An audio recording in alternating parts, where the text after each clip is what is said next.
দই ইলিশ করার জন্য আমি নুন হলুদ আর সর্ষের তেল দিয়ে মাছগুলোকে ভালো করে ধুয়ে তারপরে নুন হলুদ আর সর্ষের তেল মাখিয়ে রেখেছি।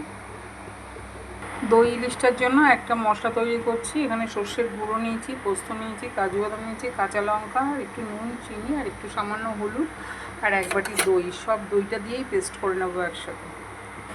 একটা টিফিন বাটি নিয়েছি, যে পেস্টটা করেছি অর্ধেকটা দিয়ে তারপরে মাছগুলো বসিয়ে দিয়েছি, তারপরে আর বাদবাকি পেস্টটাও দিয়ে দিয়েছি আর কয়েকটা কাঁচা লঙ্কা ছিঁড়ে দিয়েছি আর উপর দিয়ে সর্ষের তেল দিয়ে দিয়েছি।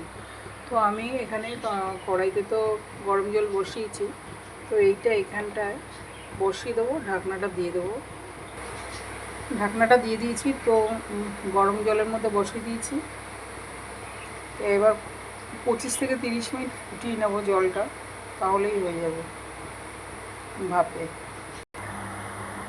দেখো মাছটা আধ ঘন্টা পরে নামিয়ে নিয়েছি, ঢাকনাটা খুলেছি, খুলে একটা বাটিতে তুলেছি। দেখো কি সুন্দর হয়েছে দেখতে। টাটা, একবার ট্রাই করো।